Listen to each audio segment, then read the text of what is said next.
Il y a des jours avec, il y a des jours sans. Les jours avec, on est déjà avec. Mais les jours sans, il faut faire avec le AM 1410.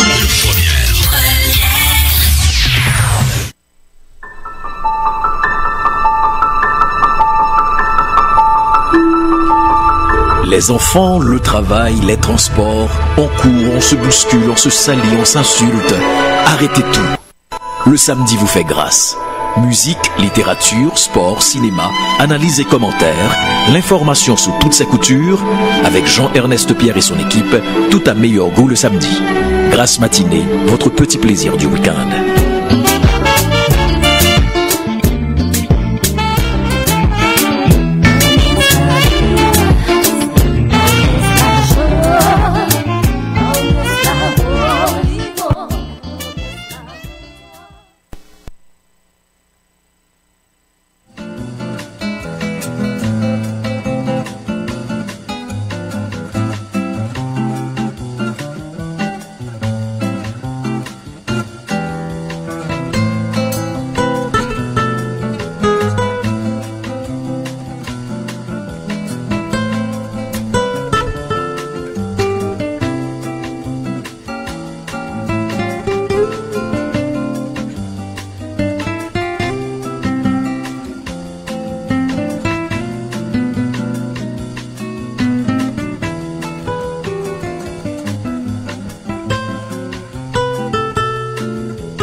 Monsieur, on est de retour, mais avec nos collaborateurs Franz Voltaire et Étienne Côté-Paluc au téléphone, donc à distance. Comment ça va, Franz Voltaire? Et Franz Voltaire, comment ça va? On va voir qu'est-ce qui... Ah oui, c'est de ma faute. Franz Voltaire, ça va bien? Oui. Rien ne va mal? Eh bien, on doit regretter la mort de notre autrice, Marie-Sorette Mathieu. Oh, je viens de l'apprendre. On présente nos condoléances à toute sa famille. Oui, j'ai un collègue avec qui j'ai étudié également, qui est décédé. J'ai appris ça, je voulais attendre pour confirmer, mais celui qui me l'a dit, il porte le nom de Timano, le nom officiel de Timano, Mais en fait, ce nom-là, c'est son nom à lui. Il était le frère de Timano, le musicien chanteur là qui est décédé. Ouais. Antoine Rossini Jean-Baptiste, c'est pourtant avec lui que j'ai été à l'école, pas avec son plus vieux frère qui est décédé avant lui. Donc Antoine Rossini Jean-Baptiste est décédé au cours de la semaine dernière. Et bon, paix à son âme et puis condoléances à la famille de Antoine Rossini Jean-Baptiste. Et puis, oui, ça va, Franz?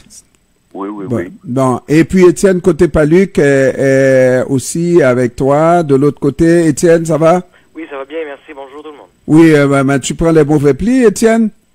Comment ça? Bon, ça veut dire que nous sommes condamnés à prendre tout ce qui est en studio et on n'a pas besoin de parler, de citer des affaires. Hein? D'accord. Alors, Jean-Emmanuel Pierre, comment ça va, Jean-Emmanuel? Ça va bien, Jean-Ernest Pierre. Bonsoir, Franz. Bonsoir, Étienne. Bon, alors, ils n'ont pas entendu ton non, nom. on a bien entendu. Bonsoir, Pierre-Emmanuel. Alors, des fois, moi, j'ai besoin le support de Étienne, qui, en général, s'assoit juste en face de moi. Quand nos amis font vraiment beaucoup d'efforts pour nous convaincre, Étienne, tu me regardes dans les yeux et je te comprends, Étienne. Parce que des fois là, parce que la situation est extrêmement grave. Imaginez que Vladimir Poutine est contraint de rester à domicile à l'occasion de ce sommet du BRICS. Il ne pourra pas aller en Afrique du Sud parce que l'Afrique du Sud serait contraint de procéder à l'arrestation de Vladimir Poutine.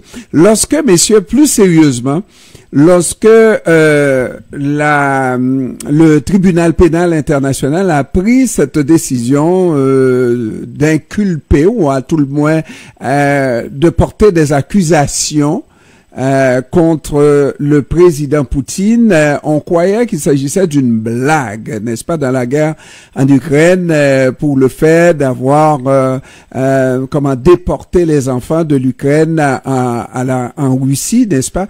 On croyait qu'il s'agissait d'une blague, mais il y a des conséquences à la chose, et Vladimir Poutine est obligé de prendre la chose au sérieux, hein? Bon, la première chose qu'il ne faut pas oublier, c'est ce qu'avaient évoqué d'ailleurs les autorités sud-africaines.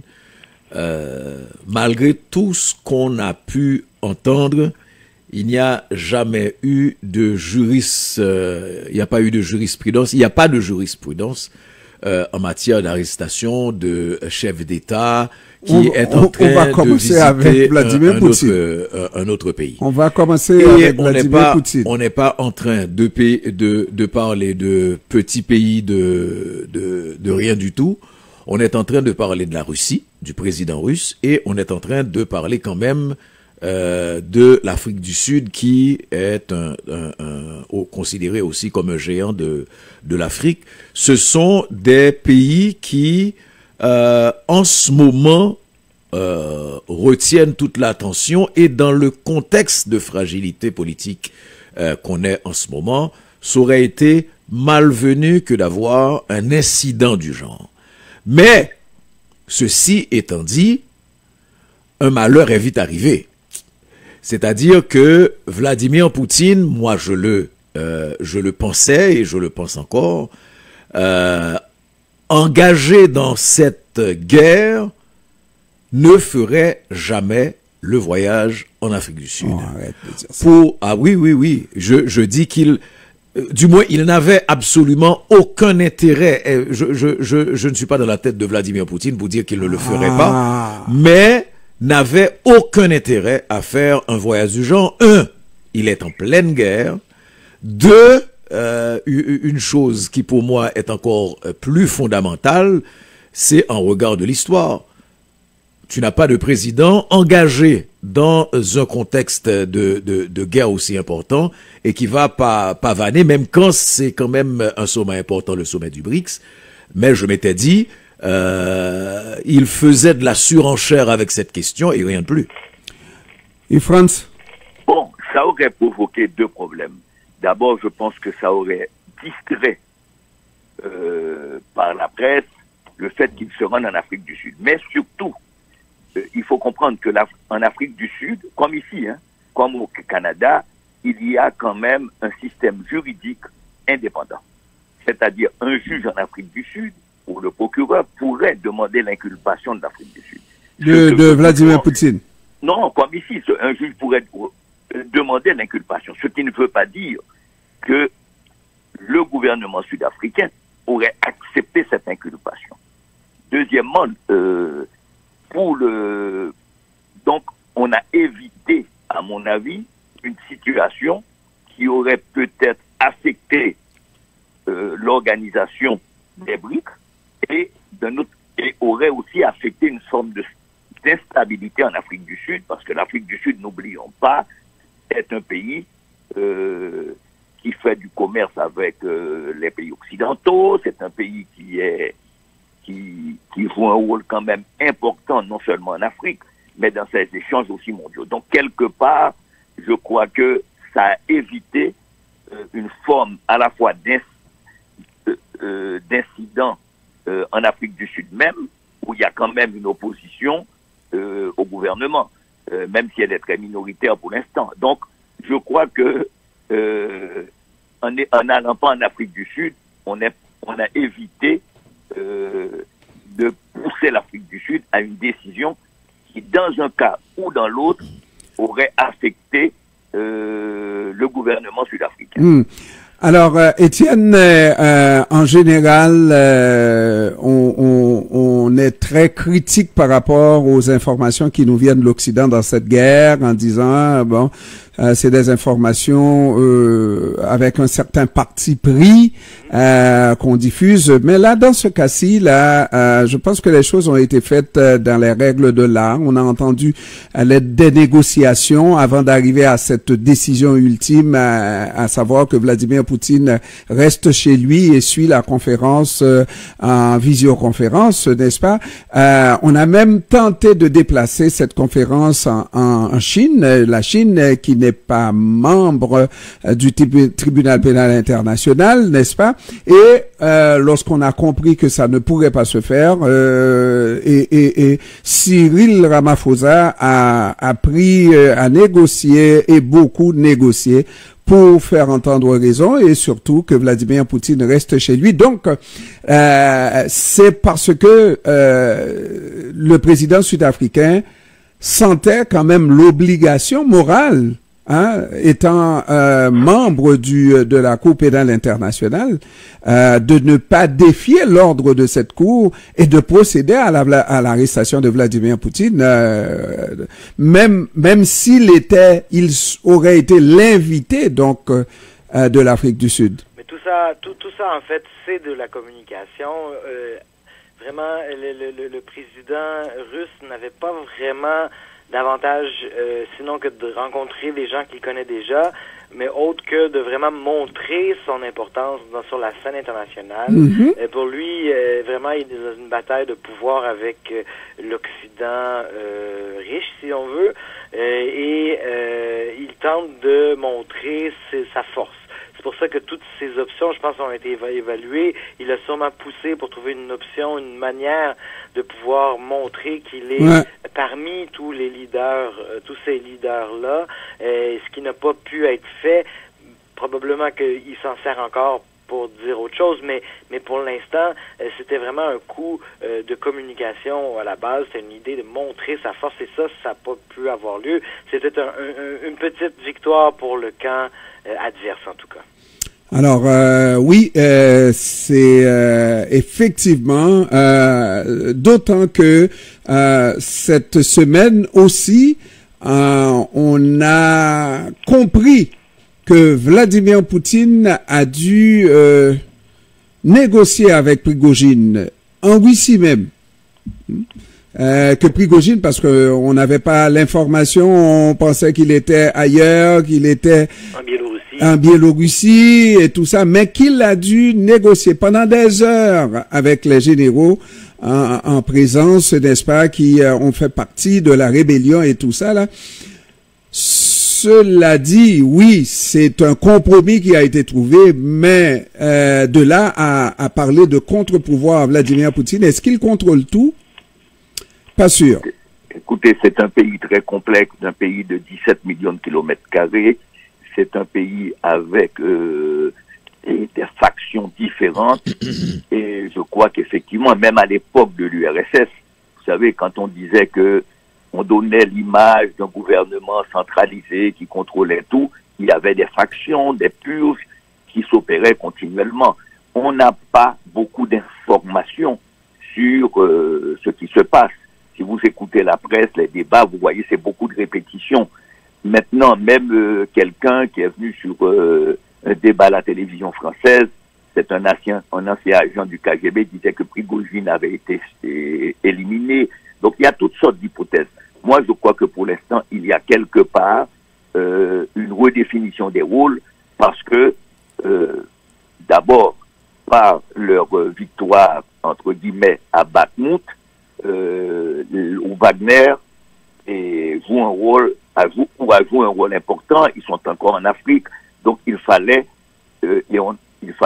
peut-être redéfinir le rôle de Wagner, et c'est ce que laisse entrevoir les déclarations de Prigojine qui dit que désormais ils ne se battront pas en Ukraine, mais vont se concentrer sur l'Afrique.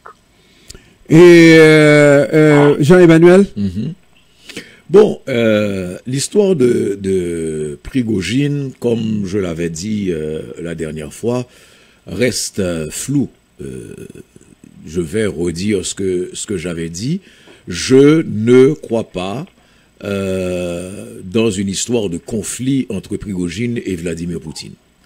Ce que j'ai entendu encore cette semaine ne m'a pas convaincu sur le fait que les deux hommes auraient été en porte-à-faux au point d'engager des négociations, etc.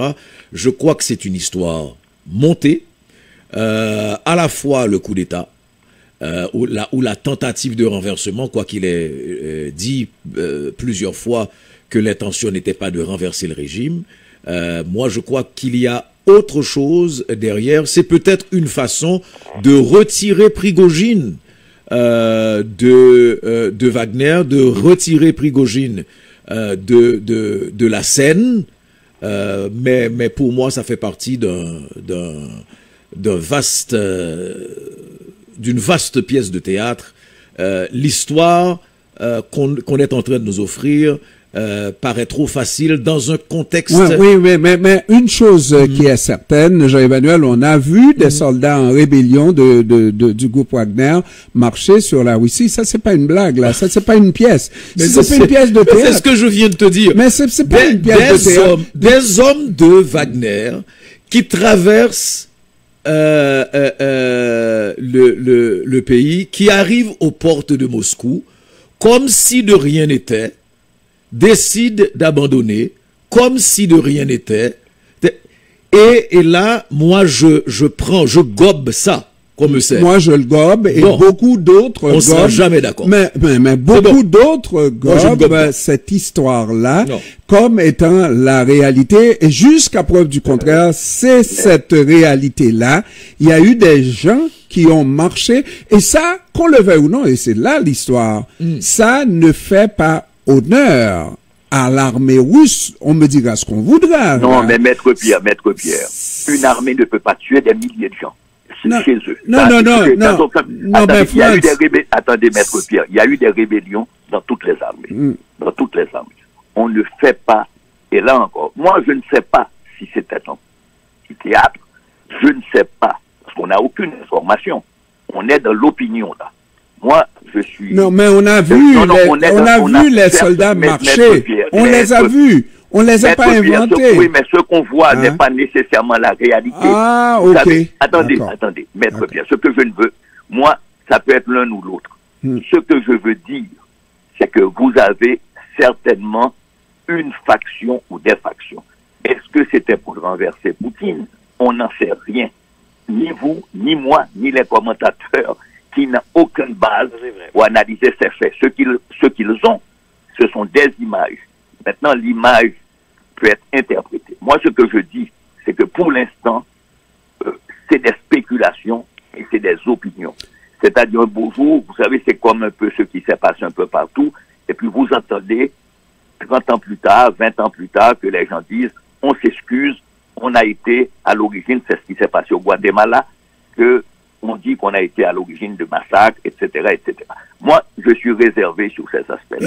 Et moi, je suis d'accord, Franz, mais la seule chose... Ce qu'il y a pour finir, ce qu'il y a, c'est que c'est peut-être vraisemblable qu'il y a eu une forme de tentative de rébellion. Mais 2000 hommes, vous savez, Moscou, c'est comme si vous avez une idée. Moscou, c'est une ville c'est une ville de 10 millions d'habitants. Vous pouvez même pas faire la police dans cette ville. C'est comme vous pensez que ces gens qui arrivent, vous pensez qu'ils vont occuper une ville aussi grande. Non, moi je ne vais nulle part. Maintenant, s'il y a un début de rébellion, est-ce qu'il y a eu une menace d'utilisation de la force qui pousse les gens à rebousser chemin?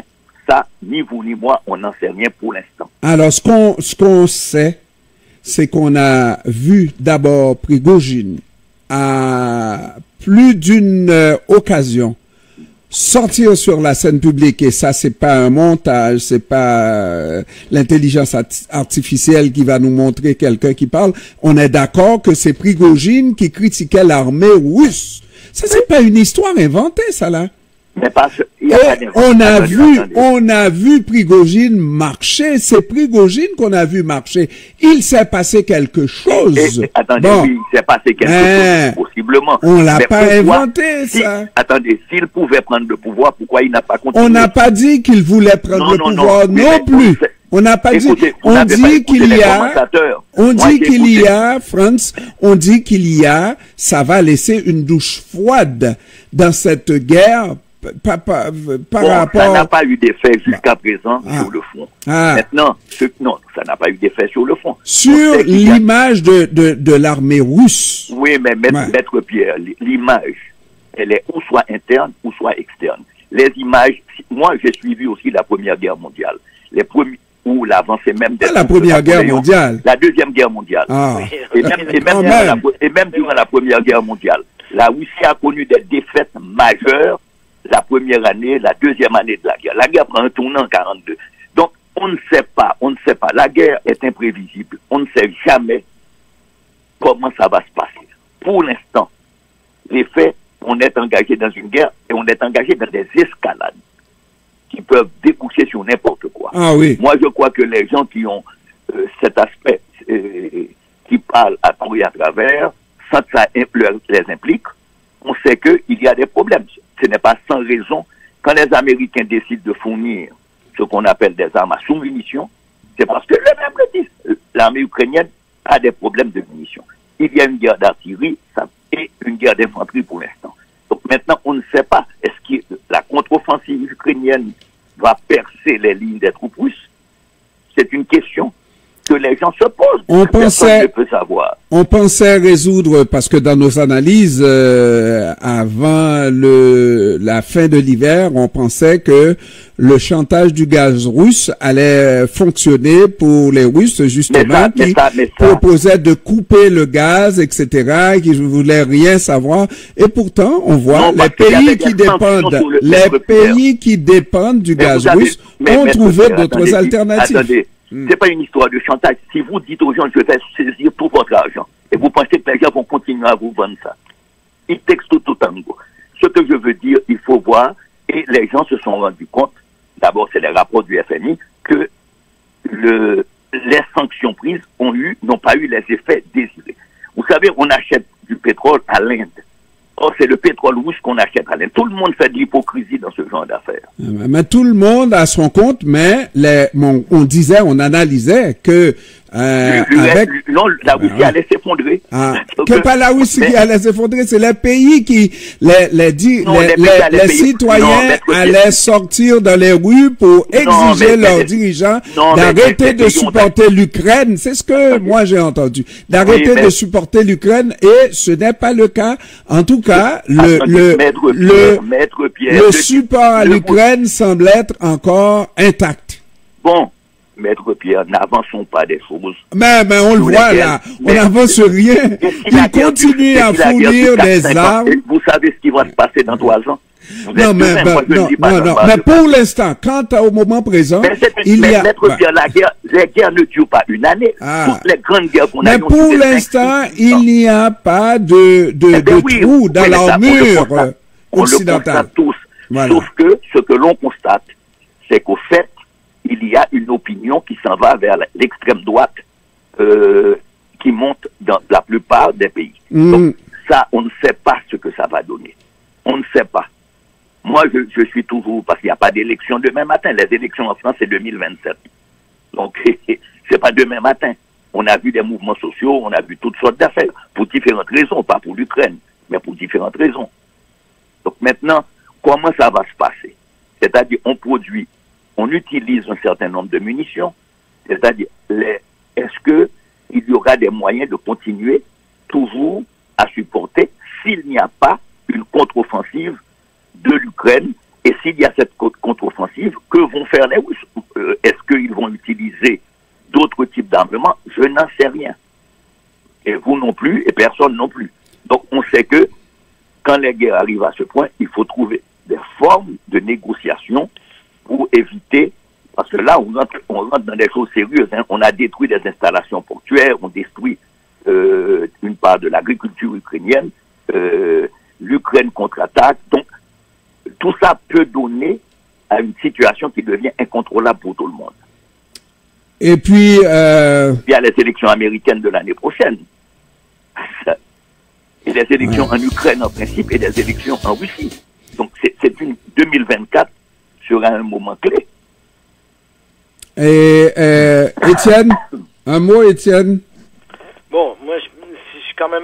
C'est tout ça, comme on l'a dit tout à l'heure, c'est une guerre de communication, je reviens là-dessus, mais c'est un peu ce que dit aussi France, je crois. C'est-à-dire qu'on pourra vraiment pas savoir quelle a été la vraie réalité des choses tant qu'on n'aura pas la fin des conflits, tant qu'il n'y aura pas une possibilité de se rendre sur place et de parler aux intervenants. Le problème qui se passe en ce moment, c'est que on a un vidéo du chef rebelle donc de Wagner et maintenant on extrapole à se demander bon, qu'est-ce que ça veut dire et c'est très difficile à interpréter compte tenu du fait que la culture russe est très complexe, comme le disait Franz, et c'est très difficile à dire, bon, mais ça veut dire ceci, cela. Ce que ça veut dire, c'est clair, c'est qu'il y a une friction, c'est qu'il y a une mésentente. On savait déjà, mais là, on le voit clairement par une vidéo. Maintenant, est-ce que dans l'avenir, ça voudra dire que ils vont régler les choses? Ça va dire qu'il va prendre un maquis? Est-ce qu'il avait vraiment l'intention, comme on le circulait, d'aller prendre Moscou? C'est des choses qui sont de la spéculation jusqu'à présent. Jusqu'à présent. OK, bon, messieurs. Et puis, il faut prolonger ta réflexion aussi sur le fait que, finalement, que reste-t-il à Prigojine? Parce qu'on nous a parlé des hommes de Wagner qui ont intégré l'armée. On nous a parlé de manœuvres entre Prigojine et Poutine pour essayer d'avoir le contrôle plein et entier de l'armée russe, enfin de la part de Vladimir Poutine, qui avait des problèmes avec le haut commandement et qu'il va utiliser Prigojine et Wagner pour essayer de déstabiliser un peu le haut état-major. D'ailleurs, c'est pourquoi Prigojine, ce qu'il réclamait, c'était la tête du ministre de la Défense et surtout du haut commandement de l'armée. Donc, tu as un ensemble d'éléments qui, jusqu'à présent, sont loin de me convaincre qu'il y avait un problème entre Poutine et Prigojine. Donc, il n'y avait pas de problème. Alors, c'est pas ce que j'ai dit. Non. Ne fais pas de déduction. J'ai dit ce que je voulais dire. De te convaincre, Jean-Emmanuel, tu n'es pas convaincu. C'est ça. Je répète que tu n'es pas convaincu. Good. Moi, je suis convaincu.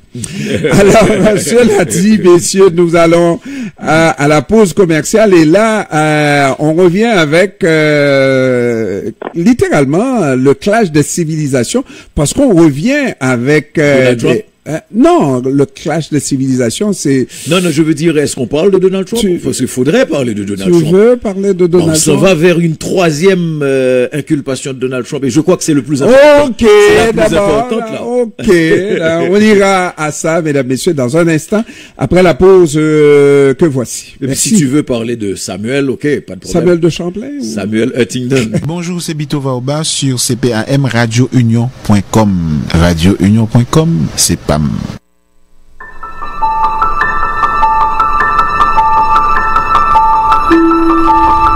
Les enfants, le travail, les transports, on court, on se bouscule, on se salit, on s'insulte. Arrêtez tout. Le samedi vous fait grâce. Musique, littérature, sport, cinéma, analyse et commentaires, l'information sous toutes ses coutures, avec Jean-Ernest Pierre et son équipe, tout à meilleur goût le samedi. Grâce matinée, votre petit plaisir du week-end.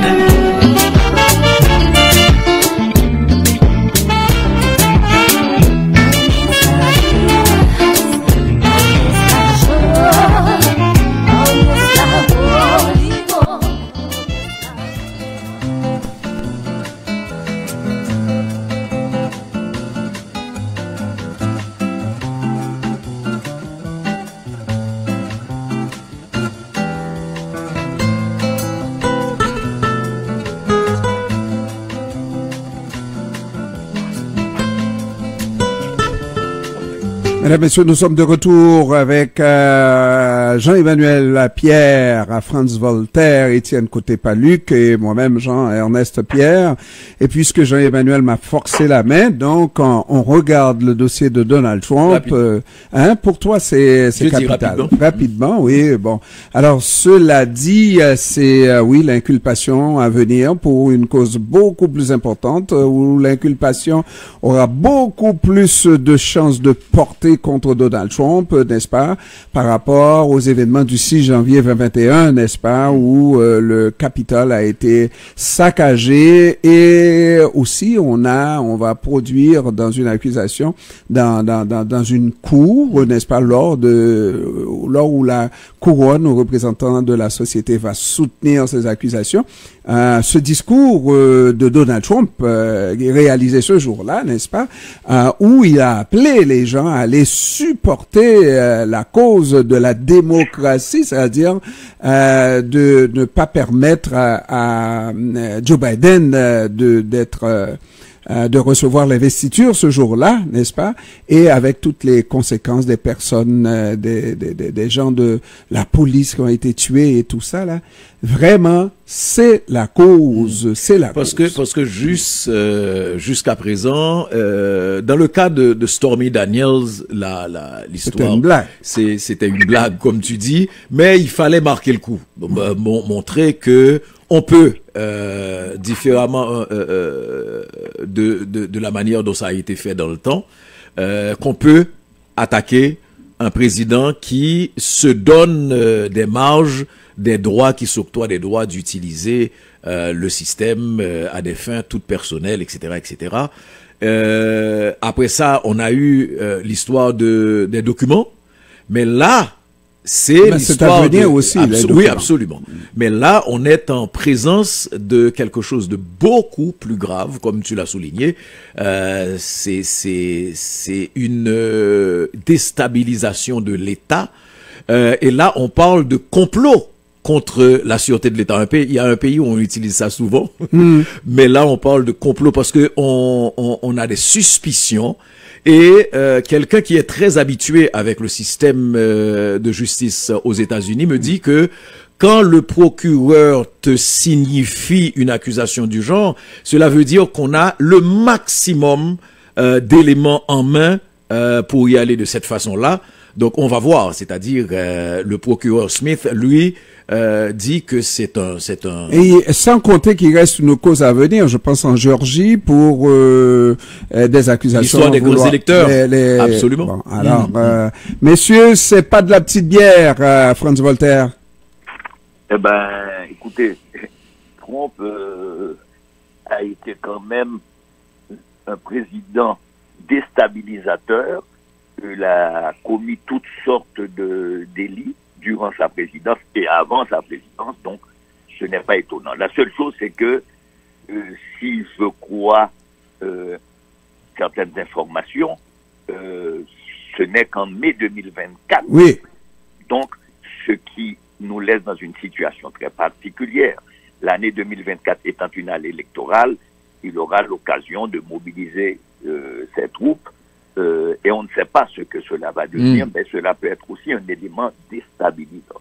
Maintenant, on sait très bien que il y a quand même une très grande marge des cours de justice, que ce soit au Canada, aux États-Unis ou qui sont relativement indépendantes, parce que c'est elles qui sont les cours de justice sont les éléments régulateurs du système. Donc, la plupart ont une très grande marge par rapport aux influences politiques.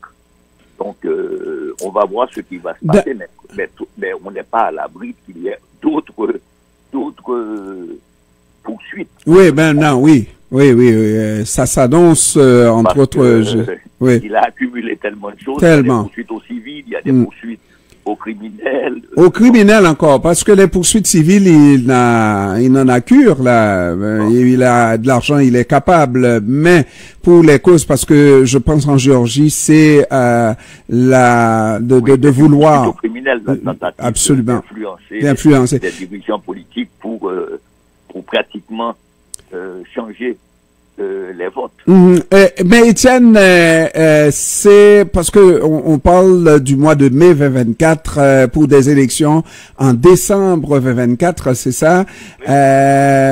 Entre mai 5e mois et décembre 12e mois, il reste 7 mois. Est-ce qu'on a le temps de boucler le procès en 7 mois?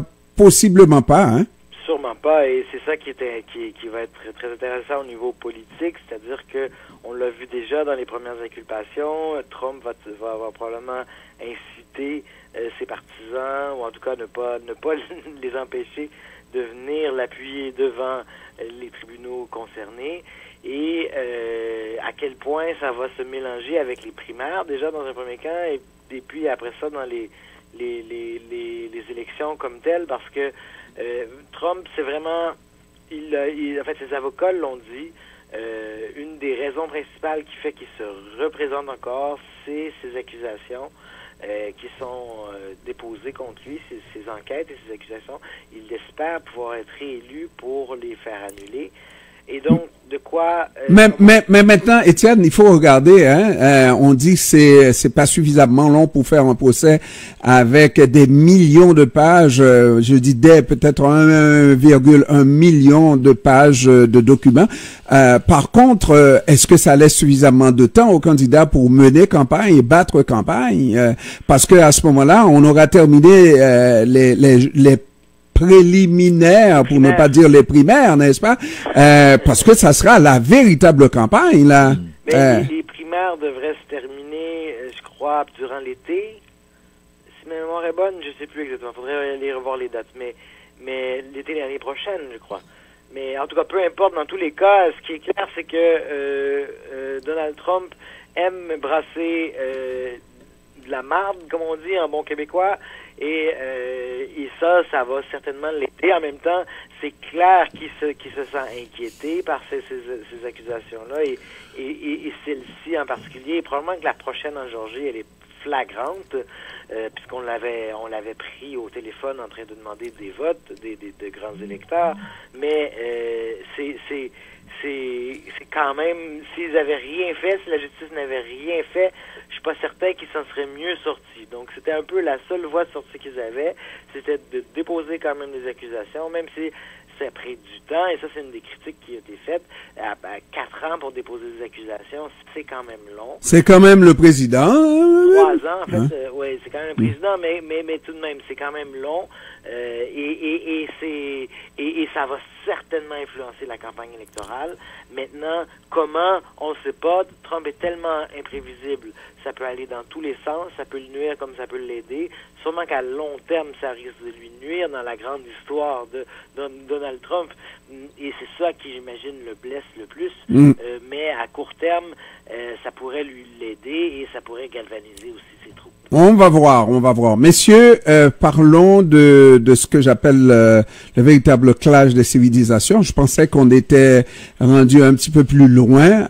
Il suffit de déchirer les pages du Coran, de piétiner le Coran pour déchaîner les passions religieuses et tout ça. Messieurs, en tout cas, moi, mes préférences, c'est que ces documents-là, qu'ils soient un document du christianisme qu'on déchire, qu'on piétine. C'est pas un document, c'est un livre. Un livre sacré. C'est ça. Peu importe le livre sacré, c'est un document quant à moi, Jean-Emmanuel, et ça ne causera pas autant de commotion et prête. Oui. Maître Pierre, il faut comprendre deux choses. La Bible, c'est écrit, ce sont des textes, écrits par des prophètes, alors que le Coran est perçu par les musulmans et par l'ensemble du monde musulman. Aujourd'hui, on parle d'un milliard d'êtres humains, on ne parle pas de quelques personnes. Le Coran est perçu comme la parole divine. Donc le Coran, ça on ne rentrera pas dans l'explication du Coran, qui est autre chose quand on fait l'exégèse d'un texte. Mais les croyants pense que c'est un livre qui est c'est la parole divine dictée au prophète Mahomet, qui est dans la perspective de l'islam le sceau des prophètes, c'est-à-dire le dernier des prophètes, puisque l'islam reconnaît Abraham, Moïse et Jésus comme des prophètes, et donc Mahomet c'est le sceau des prophètes. Maintenant, effectivement, on va instrumentaliser du point de vue politique tout cela. Quand par exemple c'est un Irakien chrétien qui décide, devenu suédois, qui décide de brûler le Coran.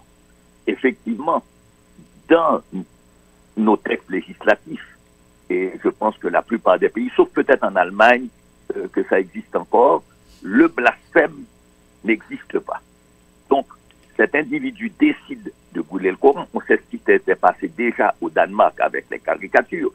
C'est une décision qui est peut-être individuelle, peut-être lié aussi à une forme d'extrême droite, ça s'est déjà passé aux États-Unis ou en Suède ou au Danemark, mais vous devez calculer les risques que cela suscite. C'est-à-dire que vous avez des foules qui vont réagir, vous avez des groupements religieux qui vont réagir, et par exemple pour la Suède c'est un problème parce que la Turquie à partir de ce moment refuse d'accepter la Turquie dans l'OTAN. Ça s'est fait 2 fois. Donc, vous savez, il y a des conséquences aux actes, parce que ça peut commencer par des flots de paroles, mais ça finit toujours par des flots de sang. Et donc, c'est quelque chose dont il faut tenir compte. Maintenant, la législation suédoise ne prévoit pas, au nom de la liberté de penser, au nom de la liberté de parole, qu'on peut effectivement brûler un Coran. Ou empêcher à quelqu'un de brûler un livre, sacré ou pas. Bon, ce qui donne des problèmes. Non, mais dans le cas du Coran, on est dans autre chose. Il n'y a pas de gouvernement aujourd'hui dans le monde, il n'y a pas de gouvernement ni catholique, ni protestant. Ce sont des pratiques religieuses dans des États qui, pour l'essentiel, sont encore des États laïques. Mais vous avez des États dont une partie de la législation, c'est ce qu'on appelle la charia.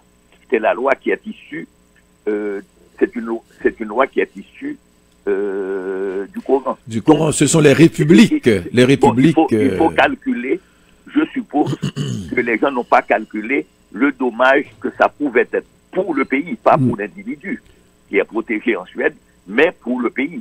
C'est-à-dire on a brûlé l'ambassade suédoise, des pays ont expulsé des ambassadeurs suédois, des gens disent qu'ils vont couper les commerces avec la Suède, donc ça a des effets, et donc vous devez calculer. Rappelez-vous aux États-Unis, ce type qui avait brûlé le Coran aussi, donc c'est un problème aujourd'hui, c'est pas un clash de civilisation, c'est de tenir compte du fait religieux comme aussi un fait politique. On se souviendra aussi que c'est aussi la société occidentale, on a une société où la contre-culture a été très présente il y a 50 ans, il y a encore aujourd'hui, mais le clash a eu lieu un peu plus tôt dans la culture occidentale avec la religion, et cette idée de garder l'État civique et non religieux est là aussi traditionnellement depuis longtemps dans les cultures occidentales, en tout cas depuis quelques centaines d'années, ou tout le moins. Mais on se souviendra quand même que, bon, je pense à Sinéad O'Connor, la chanteuse, qui avait déchiré une photo du pape, le scandale que ça avait créé à l'époque dans les années 80, c'est 90, je voudrais vérifier la date, mais c'est quand même des sujets sensibles, et je pense que la personne qui a fait le geste était au courant justement que c'était un sujet sensible, et c'est des tabous qu'ils essaient de transgresser, et qui évidemment rencontrent beaucoup de résistance, parce que, comme vient d'expliquer Franz, le geste a une portée très très large. Mais l'autre aspect que moi que je prendrais dans le clash des civilisations évoqué par Jean Ernest en référence au livre de Samuel Huntington, c'est le fait que effectivement on a l'impression que ceux qui sont à l'extérieur, ceux qui sont en Occident, par exemple, les musulmans qui se trouvent en Occident, dans certains cas, ceux qui ont grandi là, etc., et qui n'ont aucune différence, si on veut, dans les apparences, avec les mêmes soucis de marque ceci, de luxe là, de ça, et que ils ont traversé, si on veut, c'est l'aspect religieux de la question. Alors que c'est là où, une fois que la question religieuse est évoquée, une fois qu'un blasphème, entre guillemets, est arrivé, et puis on voit tout de suite, à la limite, que tout le monde est rentré dans des rangs différents. Qu'on retrouve des réflexes culturels, qu'on retrouve des réflexes religieux, et ce qui nous dit qu'à l'intérieur du système, qu'à l'intérieur de la civilisation occidentale, tu as la présence de ces enfants qui ont grandi, qui ont été éduqués, etc., mais qui restent avec des fonds culturels et religieux très profonds et qui peuvent fragiliser le système à n'importe quel moment. C'est-à-dire qu'on retrouve justement qu'on soit prêt. Non, Dieu merci, on n'a pas ça en Occident. Qu'on soit prêt. Pas trop le terme non, mais tu as eu. Mais on n'a pas ça. On retrouve quand même. On n'a pas ça. Tu oublies déjà. Comment je pourrais dire, rencontre interculturelle où dans les pays occidentaux, quelqu'un ferait ça, ce serait perçu comme une installation artistique. Jean-Ernest me dit qu'on n'a pas ça. Dans d'autres pays, c'est perçu différemment par rapport à leur propre culture. Et puis on a eu un problème. Par exemple, on a interdit, par exemple, on brûle des livres du judaïsme, que ce soit la Torah, que ce soit le Talmud, c'est-à-dire parce que ça revient en Occident à la nuit au Crystal Night, c'est-à-dire quand les nazis brûlaient des livres. Des livres. Donc tout ça ramène à des questions importantes, et comme je dis, c'est-à-dire le problème, ce n'est pas l'individu fait un acte individuel, mais ça a des conséquences pour le pays, c'est-à-dire ça a des conséquences économiques, politiques, et même dans le cas de la Suède, il y a une conséquence très importante, c'est-à-dire oui, mais à quel point le pays peut vraiment intervenir à ce niveau-là, parce que la personne a son mot à dire, a son opinion politique, et dans un pays comme la Suède, a le droit de faire ce geste. Là encore, c'est devant une ambassade. C'est-à-dire, en faisant ce geste, moi je pose la question, ça a des effets, des individus qui posent un geste et qui a des conséquences pour le pays. Parce que, oui, mais tu ne peux pas procéder à l'arrestation de l'individu ou l'empêcher de commettre des gestes. Mais le pays va payer une conséquence. Oui, c'est ça, le prix de la démocratie, le prix à payer pour la démocratie. C'est une question de démocratie. C'est une question de démocratie, Franz. Franz, c'est une question de démocratie. On voudrait, dans ce pays-là, qu'on interdise à ces gens. On interdit qu'on brûle des livres sacrés du judaïsme. Oui, mais il n'y a pas de loi en Occident qui empêche à quelqu'un de brûler quel que soit le livre. Non, si vous le faites en France ou ailleurs, vous serez arrêté. Non, non, pas à ma connaissance. Ah non, si vous brûlez... Est-ce qu'il y a une loi, en France? Non, c'est les lois antisémites. Non, mais est-ce qu'il... Ben, voyons. Est-ce qu'il y a une loi en France qui empêche littéralement de brûler des livres? Normalement, si vous faites certains gestes, ça pose problème parce que il y a dans le passé une histoire. Maintenant, pour le Coran, il n'y a pas d'histoire dans ce sens-là. Et donc, quand ils l'ont fait en Suède, moi... Mais si un juif brûle la Torah en France, devant une ambassade, je ne sais pas s'il sera arrêté. C'est un peu ça le problème aussi qui se passe dans ce cas-ci. On arrête, en Occident, laissez-moi vous dire, messieurs, et vous le savez aussi, j'ai pas besoin de faire mon avocat là-dessus, on arrête une personne que pour une cause qui est, pour une raison bien déterminée comme étant un crime. Oui, mais si ce n'est pas défini, si brûler un livre sacré, si en Occident brûler un livre sacré n'est pas reconnu comme un crime, on ne pourra pas arrêter quelqu'un qui a brûlé un livre. Oui, on peut l'arrêter si c'est reconnu comme un crime haineux. Mais il faut que ça soit reconnu comme un crime, peu importe le type de crime, mais c'est un crime. Un geste haineux comme ça, c'est reconnu comme un crime. La Suède ne l'a pas. Puisqu'on parle de la Suède ne l'a pas dans sa législation.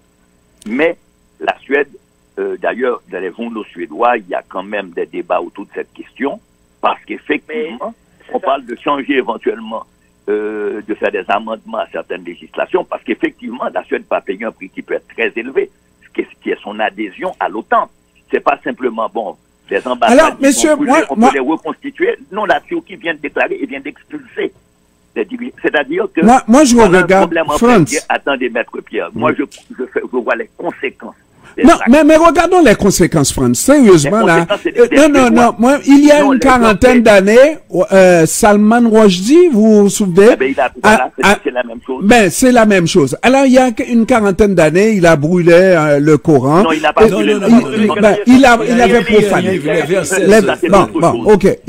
Oui, mais les versets sataniques, contre lui, c'était un fatwa qui avait été pris et puis il était, bon. Alors, vous imaginez, chaque fois que quelqu'un écrit quelque chose qui déplaît à une certaine culture religieuse, parce qu'on brûle un Coran, parce qu'on brûle... Alors, l'Occident devrait... Non, mais je pose la question, laisse-moi terminer, France. Alors, est-ce qu'on devrait s'activer et mettre en branle des questions de justice, etc.? Non, ce n'est pas ça en Occident. Ce n'est pas ça en Occident. Non, la France a pris des lois, on a pris des lois contre... Aux États-Unis, non. Aux États-Unis, vous pouvez dire théoriquement tout ce que vous voulez. Le problème, est-ce que vous pouvez déclarer ici, par exemple, faire une déclaration officiellement, je ne dis pas officiellement contre des groupes ethniques. C'est-à-dire, vous serez possiblement poursuivi.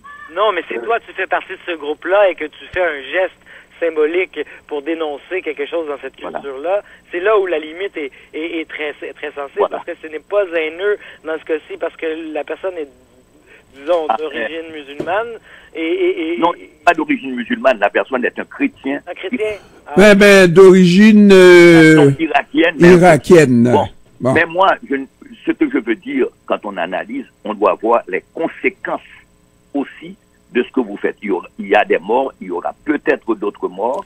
Et qu'est-ce que l'État devrait faire, France? Ah non, mais le pays ne peut pas s'effondrer parce que... mais tu ferais un mauvais dirigeant, France. Tu empêcherais aux gens de s'exprimer. Même en Suède, il y a des discussions maintenant sur qu'est-ce qu'il faut faire. Oui, mais la législation n'existe pas encore. Au moment où la législation n'existe pas, on ne peut pas procéder à l'arrestation de quelqu'un. Je ne parle pas d'arrestation. D'empêcher à quelqu'un. Les conséquences... Mais Ernest, si quelqu'un ici, au Canada, décidait de faire un geste d'éclat comme celui-là... il ne serait pas arrêté. Il pourrait être arrêté parce que ça pourrait être comme faire une swastika sur un mur. Non, il ne serait pas arrêté, non. Alors, vous pouvez dire... Alors, non, Maître Pierre... oui, si c'est un geste haineux, il y a des lois contre les gestes haineux au Canada. Faire une swastika sur un mur, c'est interdit. Donc, il y a quand même des lois qui interdisent les gestes haineux dans ce pays. Parce qu'il y a eu des gestes haineux contre un cimetière juif. Les gens si on arrive à les trouver, ils seront poursuivis. Je ne dis pas qu'ils soient arrêtés sur le champ. Mais ils ne seront pas poursuivis seulement pour avoir fait le dégât, ils vont être poursuivis pour le geste haineux aussi. Alors, messieurs, nous devons faire la pause commerciale. Et au retour, on va parler de... Je ne sais pas pourquoi, si vous avez vu ce texte-là, projet de loi contre l'obsolescence programmée oui. Au Québec. Au Québec, programmée. Hein? De manière générale, et moi, j'aime ça. J'aime vraiment ça. Et on va en parler après la pause. On est d'accord? On fait la pause commerciale. On revient pour la suite dans un instant.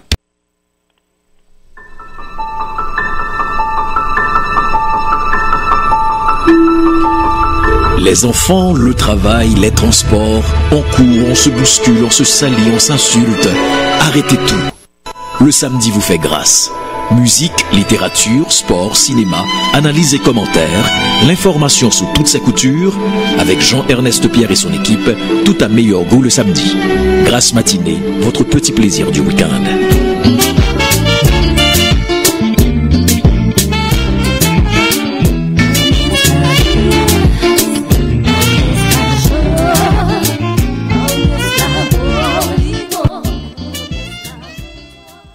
Mesdames et messieurs, nous sommes de retour. De retour donc avec nos collaborateurs Franz Walter, Étienne Côté-Paluc, Jean-Emmanuel Pierre et moi-même Jean-Ernest Pierre. Avant de retourner, Ernest. Comment tu dis? Avant de recommencer, j'aimerais juste relire un extrait du site de la police de la ville de Montréal que je viens d'aller chercher. Concernant le dernier point dont on vient de soulever, si ça te dérange pas. Un crime est considéré haineux lorsqu'il est motivé ou soupçonné d'être motivé par la haine de la race, l'origine nationale ou ethnique, la langue, la couleur, la religion, le sexe, l'âge, l'incapacité mentale ou physique, l'orientation sexuelle, l'identité ou l'expression de genre ou tout autre facteur similaire. Donc, j'imagine que brûler un livre sacré pourrait probablement tomber dans cette catégorie.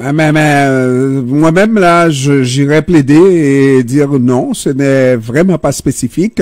Un crime, c'est un crime. Il faut que le crime soit défini très bien. Oui, par exemple, de déclarer, faire comme je disais, c'est interdit de il faut interdire de brûler. Il faut interdire de brûler des livres sacrés. C'est un crime. Et là, dans le code criminel, c'est un crime. Ça, je sais que je ne dois pas le faire. Oui, mais autrement, moi, je peux avoir la haine contre qui je veux dans mon cœur. Et puis, personne ne peut venir m'arrêter. Ouais. Mais c'est dans mon cœur. Quel acte que je dois faire pour articuler ce qui est dans mon cœur? Tu comprends? C'est ça là. C'est de nouvelles lois qui n'ont jamais été devant la cour probablement. Mais si on fait une loi comme ça, uniquement comme ça, sur ce que tu viens de dire là, pour moi là, brûler un livre sacré n'est pas un crime parce que ce n'est pas mentionné tel quel. Même si c'est haineux, ouais. Ah.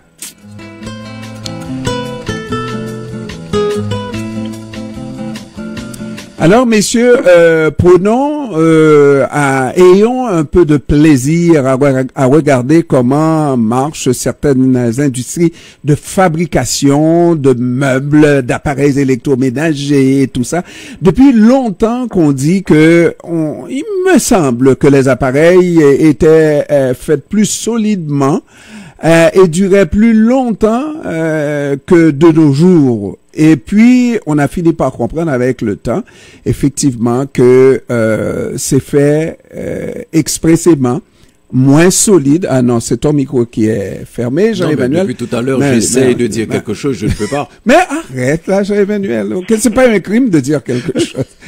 Alors, donc, on a compris, et heureusement qu'il y a eu cette cuvée d'étudiants de l'université de Sherbrooke en droit, n'est-ce pas, qui ont travaillé sur un projet de loi, mais on comprend que c'est un travail académique, n'est-ce pas, mais que finalement, le gouvernement a repris pour forcer les compagnies à assurer effectivement que lorsqu'on met un produit sur le marché, qu'on puisse s'assurer que le produit est réparable La première des choses, qui est naturellement suffisamment de pièces disponibles, et là, jusqu'à tout récemment, les lois sur la protection de des consommateurs, oui, disaient qu'il fallait avoir un certain nombre d'années, trouver et assurer qu'il y ait des pièces sur le marché pour pouvoir. Mais, messieurs, là où ça va très loin, dans ce souci de, comment dirais-je, de faire en sorte que nous, consommateurs, on achète et on achète et on achète, même certains appareils étaient littéralement, devenaient totalement, comment dirais-je, non fonctionnels à partir du moment où on essayait de les ouvrir.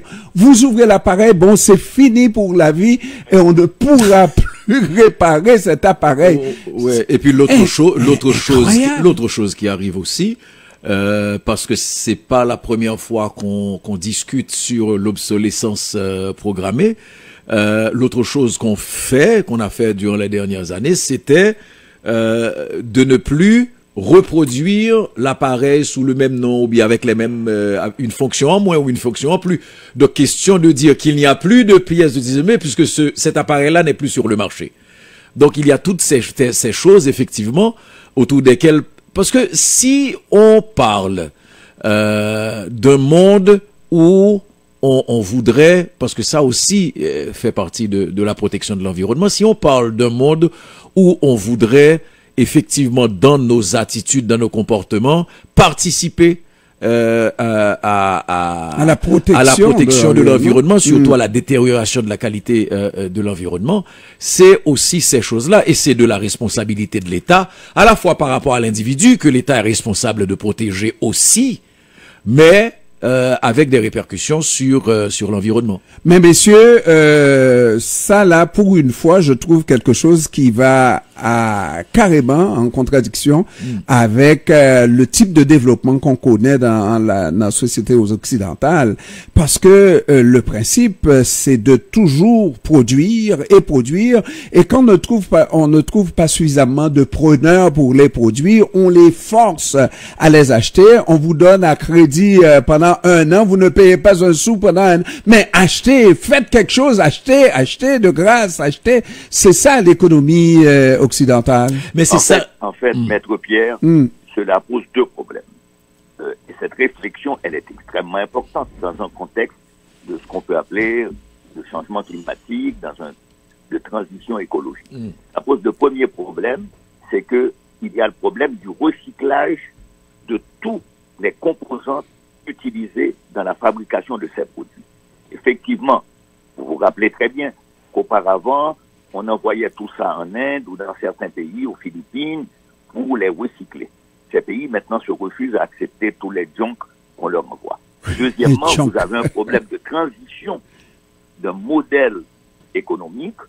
Ce modèle économique est un modèle récent, c'est un modèle d'après-guerre. Parce que auparavant, effectivement, les appareils que vous achetiez, surtout les appareils électroménagers ou les automobiles, étaient faits pour durer. Donc, il y a tout un problème aujourd'hui de transition économique qui fait que les États, maintenant, commencent à légiférer sur ces questions, comme on a légiféré auparavant sur la cigarette. En fait, pas parce que, alors qu'on avait fait l'éloge de la cigarette, parce que on s'est posé la question des coûts de tout cela. Pour la cigarette, c'était sur la santé. Aujourd'hui, c'est les coûts environnementaux. D'ailleurs, on le voit avec tous les effets qui se donnent à l'échelle mondiale. Tous les problèmes qui se posent. On l'a vécu récemment avec les feux de forêt, on l'a vécu récemment avec les tornades et les pluies diluviennes. Donc, on se rend compte qu'effectivement, c'est une question qu'il faut résoudre parce que c'est une question qui pose même la survie du système. Vous ne pouvez pas produire à l'infini et ça crée un problème. On l'a vu avec le plastique. Vous savez, on parle toujours qu'il y a un autre continent qui est le continent du plastique et qui prend plus un millier d'années pour se dégrader. Donc ce sont des questions aujourd'hui que toutes les sociétés se posent et qu'il va falloir trouver des formules pour résoudre ce problème. C'est toute la question du cycle de vie des objets de consommation consommation dans notre quotidien qui sont à revoir. Puis c'est un premier pas, mais c'est très, très, très léger comme pas, parce qu'il y a beaucoup de lois sur les consommateurs qui sont pas appliquées, concernant les consommateurs qui sont pas appliqués, et ça pourrait être fait beaucoup mieux partout au Québec. Mais dans tous les cas, c'est vraiment, il faudrait revoir aussi en plus le cycle de vie des appareils. Ça, comme le disait Franz, ça n'a pas de sens de faire que ça soit moins cher de produire en Chine avec tout le transport que ça fait, que ça comprend, donc de traverser la moitié de la planète pour venir le vendre ici à un prix dérisoire. C'est vraiment, il y a quelque chose qui marche pas dans le système comme tel, parce que les coûts, il y a les coûts en fait environnementaux, les coûts en général, le reste des coûts, ils sont là quand même. C'est juste qu'on les paye pas à la caisse, mais on va les payer un jour ou l'autre d'une manière environnementale. Donc, si on peut continuer à polluer comme ça, on va un jour ou l'autre finir par payer le prix. Par payer le prix quand même, parce que c'est à crédit qu'on achète tout ça finalement. Absolument. Mais cela dit, messieurs, et moi je regarde l'autre question ou le revers de la médaille. On dit que la protection de l'environnement n'est pas en adéquation avec le développement. Ça reste à prouver, parce que ce développement-là, en tout cas, la définition qu'on a de ce développement-là, c'est que moi, je travaille et puis il faut que je travaille pour gagner mon pain et payer mon hypothèque et tout ça, là. Donc, je dois produire à n'importe quel prix. Et si on se met à réparer des produits que j'ai fait il y a 2-3 ans, ça veut dire on va les garder très longtemps et ça suppose qu'on va arrêter la production. Il faut continuer à produire. Quand c'est pas pour nous autres, c'est pour les autres, n'est-ce pas, ailleurs dans le monde, etc., etc. C'est une chaîne qui n'arrête vraiment pas la production. Oui, mais Maître Pierre, vous ne pouvez pas penser qu'il y a suffisamment à la fois les coûts de l'énergie pour produire ces biens, c'est-à-dire c'était l'usage d'énergie fossile, parce que à bon marché à un certain moment, c'est des coûts environnementaux qui détruisent le fonctionnement de la planète, qui entraînent d'autres phénomènes comme les pandémies, comme les catastrophes naturelles. Et effectivement, il va falloir repenser nos modèles de consommation. D'ailleurs, il y a tout un ensemble de mouvements qui se donnent dans toute la planète. C'est pas qui pose la question jusqu'où on peut aller dans la continuation de ce modèle qui peut durer encore et des échéanciers très courts. C'était comme quand les gens coupaient les arbres dans certaines régions, que ce soit en Haïti ou aux États-Unis. Regardez par exemple ce qui se passe avec le réchauffement climatique. Oui, mais... Des villes comme Phoenix en Arizona, des villes comme Las Vegas pourraient ne plus, parce que c'est des villes artificielles construites en plein désert. Mais on pourrait maintenir cela pendant des années. Mais France, dans 10 ans, on va avoir des échéances. Mais France, regardons deux pays qu'on connaît très bien, Cuba et Haïti, où les voitures ont une durée de vie, je ne sais pas, peut-être 100 ans. Il y a des voitures des années 50 qui roulent aux États-Unis, 50 même avant, n'est-ce pas, qui roulent aux États-Unis. Et puis en Haïti, une voiture, un camion ne finit jamais, n'est-ce pas? Il suffit d'attacher, d'arranger alors que ici là, c'est le radiateur où vous jetez le radiateur. Vous jetez à la poubelle et puis voilà. Et on voit que ces pays-là, France, ces deux pays-là ne se développent vraiment pas là. Non, mais c'est pas une histoire. Le modèle de développement. Qu'est-ce qu'il faut privilégier? Vous savez, c'est comme les gens qui sont allés sur le littoral, que ce soit des rivières, on fait des maisons sur les berges. Tout ça, on le sait, il y a des études, plein d'études sur ça, que ce soit au Québec, en France ou ailleurs.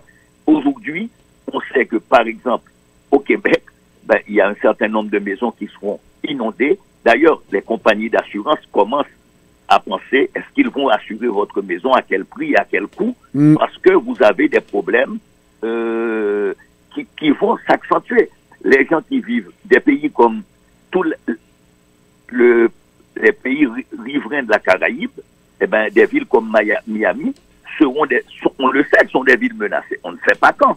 Vous savez, il y a eu par exemple cet ouragan Maria à Porto Rico. Porto Rico était le pays qui avait je dirais, les meilleures infrastructures des îles de la Caraïbe. Mais jusqu'à présent, c'est pas réparé. Il y a des problèmes majeurs d'électricité. Donc, France, il faut redéfinir le développement en Occident. C'est là la réflexion des écologistes. Aujourd'hui, même des partis conservateurs doivent tenir compte, évidemment, si c'est pour la surface, mais il va falloir, parce que les échéances, c'est pas dans 100 ans.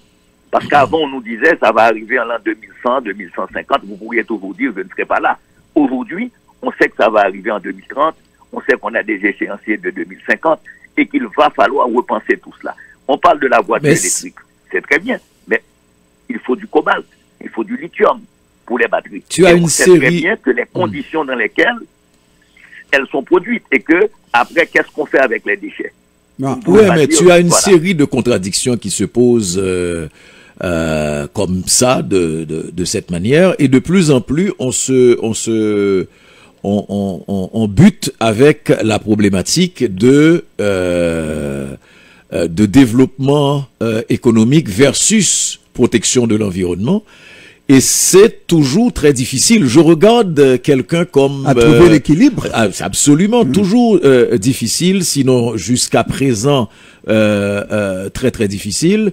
Je regarde les contradictions de quelqu'un qui s'est battu une bonne partie de sa vie, puisqu'il est encore jeune, je ne vais pas dire toute sa vie, mais durant une bonne partie de sa vie et sa carrière, comme Stephen Guilbeault, au sein du gouvernement libéral. Est-ce qu'il y a une volonté au niveau du gouvernement Trudeau de faire quelque chose? Je pense que oui, avec une approche relativement moderne, entre guillemets, mais les contradictions sont là. Tu as, par exemple, une province qui vit essentiellement du sable bitumineux. On en fait quoi? Et c'est là qu'il faut trouver les moyens, parce que si tu veux en même temps investir des milliards en Ukraine, tu vas avoir, comme dirait ce que Jean-Ernest ne veut pas entendre, tu vas avoir les gens de l'Alberta qui vont se mettre debout contre l'Ukraine. Bon, alors, mais on n'a pas vu ça encore. Non, c'est juste pour le provoquer. Il y a une forte composante de la population de l'Alberta qui est ukrainienne. Moi, au-delà des investissements qui sont faits dans les industries de guerre, parce que bon, comme ils sont en guerre, tout le monde, enfin tous les pays majeurs et même des pays moyens investissent dans la production militaire. Ok, mais il y a un problème immédiat.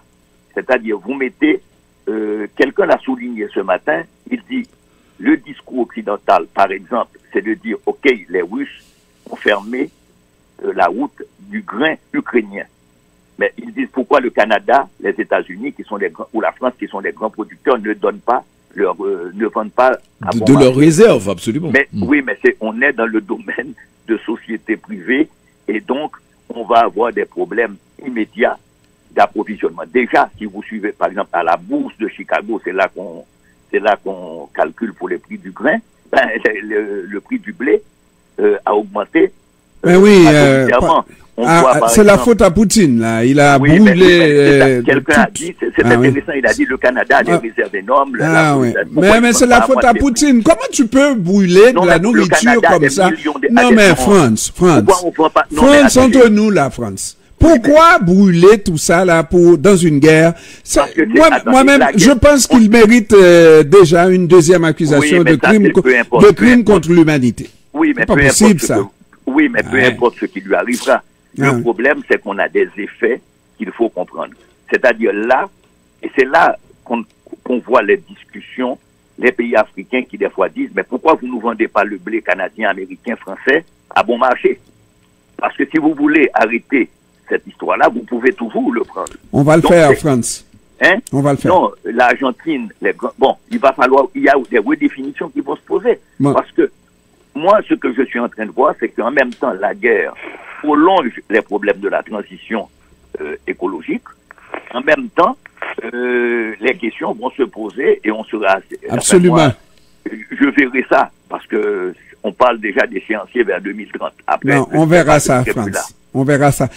Regardons Haïti, à tout le moins, amorçons le dossier d'Haïti, le dossier politique d'abord. On nous dit, parce que c'est le calme plat, en fait, la communauté internationale s'est donné un délai de 30 jours avant de recommencer à parler du dossier d'Haïti. 30 jours que le secrétaire général de l'ONU fasse valoir son plan d'attaque par rapport à la résolution, n'est-ce pas?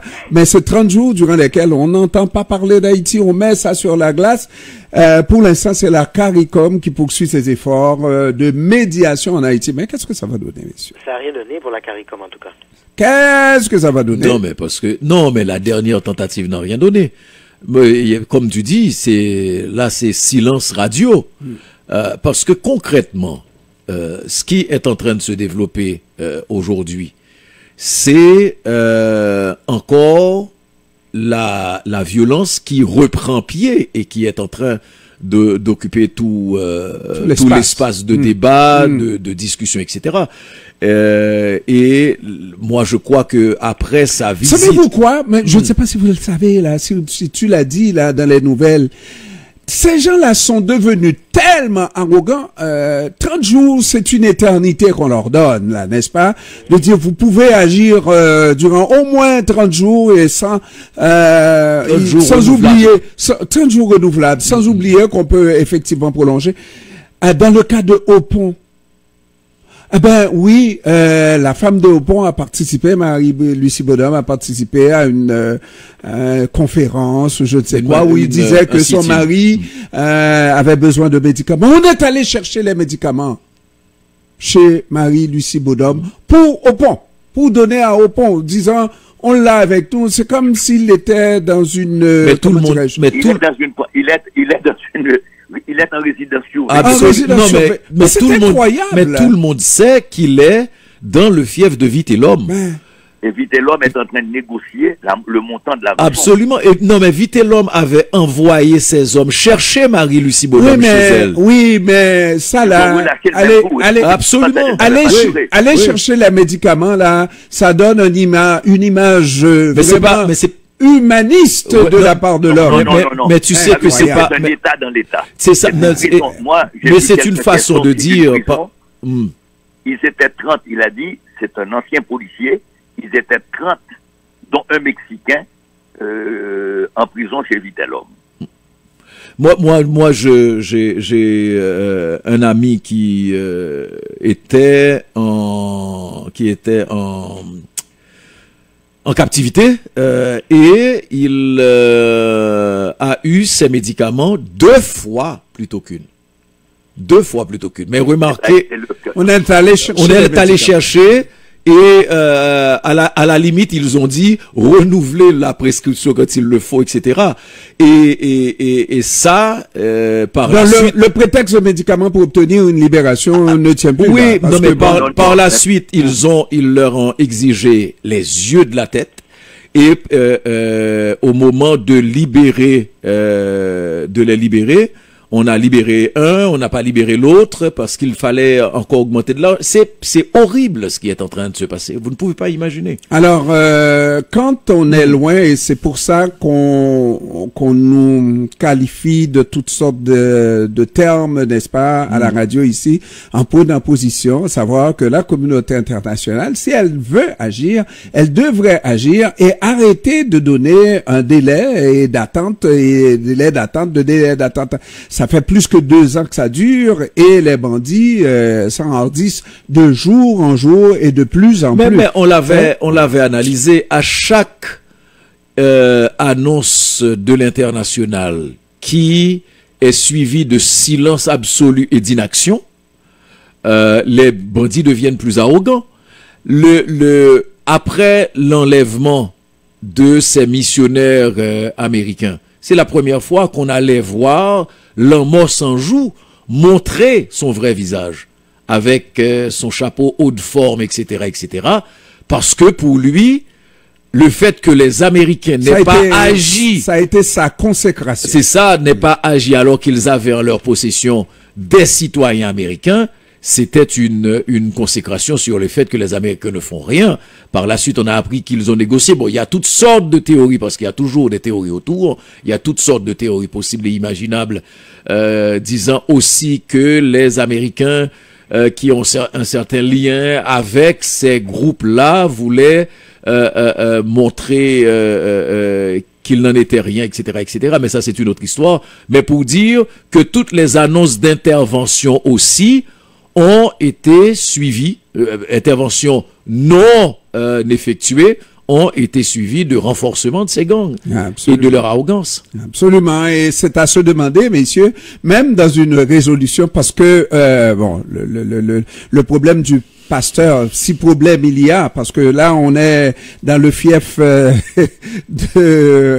notre ami, n'est-ce pas, Cité Soleil, à savoir que Cité Soleil a une paix de cimetière, n'est-ce pas, qui y règne, et ça c'est dans une négociation avec un certain pasteur américain qui s'est offert, il est prêtre, c'est un prêtre catholique, prêtre catholique qui s'est offert, qui s'est mis là-dedans, n'est-ce pas, mais les belligérants sont connus, là. Oui. Absolument. Et connus comme Barnabas, on peut pas les manquer. Qu'est-ce qu'on va faire avec? Mais on l'a vu leur signature. Absolument. Qu'est-ce qu'on va faire avec ces gens-là après la résolution de cette crise? Mais ce que j'ai aimé. Jean-Emmanuel, oui. Question. Non, mais c'est ce que je te dis. Il y a, n'oublions pas que Barbecue a été présenté comme étant effectivement un agent de la paix par le président Moïse, mais aussi par des Américains, par des activistes américains, et parmi les plus connus. Au Congrès américain, lors d'un hearing, on a entendu quelqu'un qui est connu, on connaît Kim Ives, intervenir pour parler du travail que fait Barbecue, travail de développement, de protection de la population. Et c'est à peu près la même chose qu'a fait le père Organ. Si je comprends oui, bien, ça veut dire. Ce qui se prépare là, c'est d'utiliser des modèles de paix qu'on a dans certains pays de l'Amérique latine avec des bandits, négocier avec ces gens qui ont tué, qui ont pillé, qui ont violé. Bon. Ça peut te paraître immoral. C'est pas une histoire morale, maître c'est Pierre. ça. Maître Pierre, regardez. Pendant la guerre d'indépendance, qu'est-ce qu'on a fait? Il y avait des bandes qui opéraient.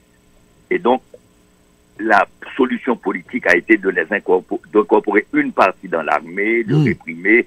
Ça a été toujours les mêmes politiques. Que ce soit les autorités, par exemple, à la Jamaïque, quand on va créer la première colonie anglaise, eh bien, c'est le pirate Morgan qu'on a nommé. Il a dit, bon, tous les pirates qui veulent se recycler seront recyclés, certains seront pendus. Donc, ce sont les mêmes solutions qu'on a apportées plus tard en Afrique et qu'on apporte aussi en Amérique latine, c'est-à-dire des gens qui étaient, je ne parle pas de délits communs, qui on a dit, bon, on va les récupérer puisqu'on ne peut pas condamner, il n'y aurait pas assez de prison, sauf peut-être le modèle Bukele au Salvador, qui a mis en prison 2% de la population. Mais là, c'est un cas presque extrême. Et on n'a même pas besoin... Mais bon, on s'en rapproche de plus en plus. Non. Mais on s'avance aussi en se posant ce genre de questions-là beaucoup, parce que en ce moment, ces hommes-là, Isca, Gabriel et autres, sont tous retranchés dans leur fief et sont toujours armés.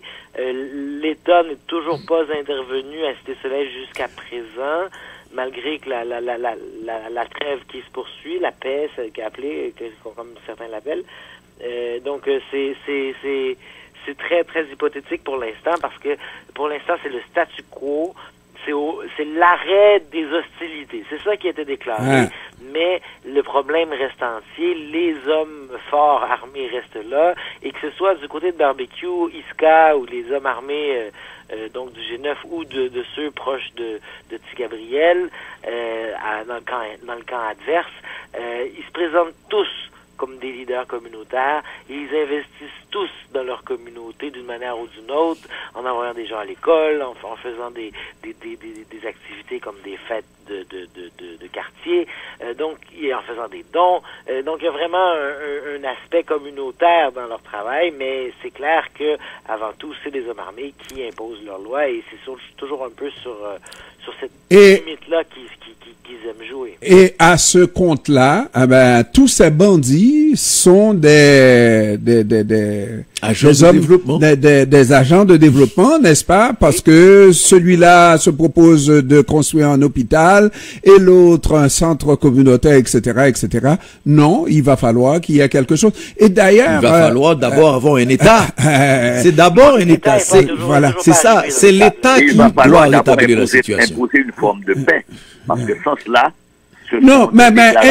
mais Franz, mais si vous ne pouvez pas, attendez, si vous ne pouvez rien faire face à eux, mais Franz, c'est des déclarations qui n'ont pas d'effet. Non, mais entre nous, Franz, encore faut-il qu'on entame quelque chose, qu'on veuille commencer quelque chose, oui, mais moi, je ne vois pas la volonté de commencer quelque chose, et pas seulement du côté qu'on pense, là, ça veut dire côté d'Haïti, mais du côté de la communauté internationale aussi, on donne un répit, un délai, de plus en plus, etc., et ça prolonge, jusqu'où?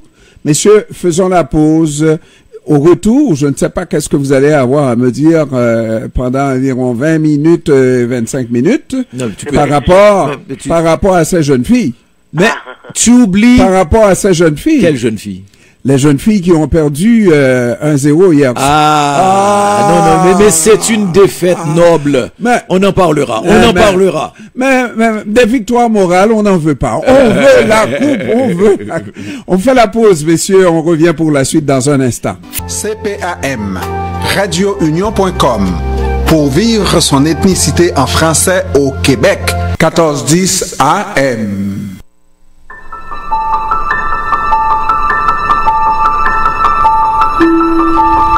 Les enfants, le travail, les transports, on court, on se bouscule, on se salit, on s'insulte. Arrêtez tout. Le samedi vous fait grâce. Musique, littérature, sport, cinéma, analyse et commentaires, l'information sous toutes ses coutures, avec Jean-Ernest Pierre et son équipe, tout à meilleur goût le samedi. Grâce matinée, votre petit plaisir du week-end.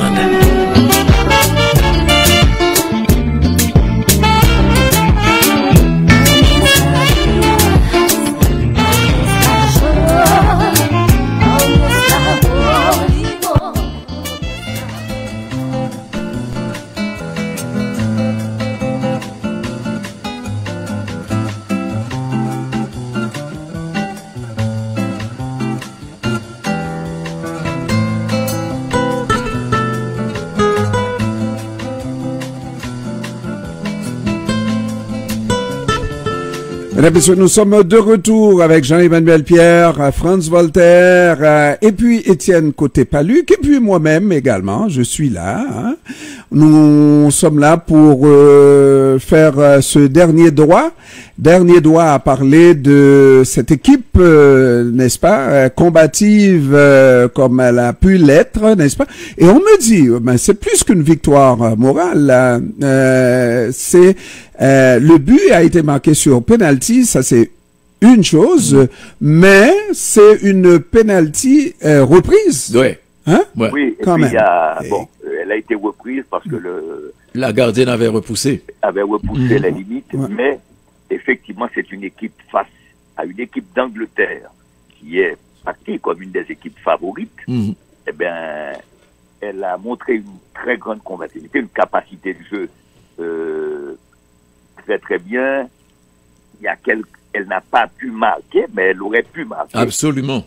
Et donc, à mon avis, elle a de fortes chances de passer au second tour, parce qu'effectivement, elle sera confrontée à la Chine et au Danemark. Le prochain match, c'est un peu plus difficile, mais face à la Chine, elle devrait pouvoir passer au deuxième tour, d'autant plus qu'elle n'a perdu que par 1-0.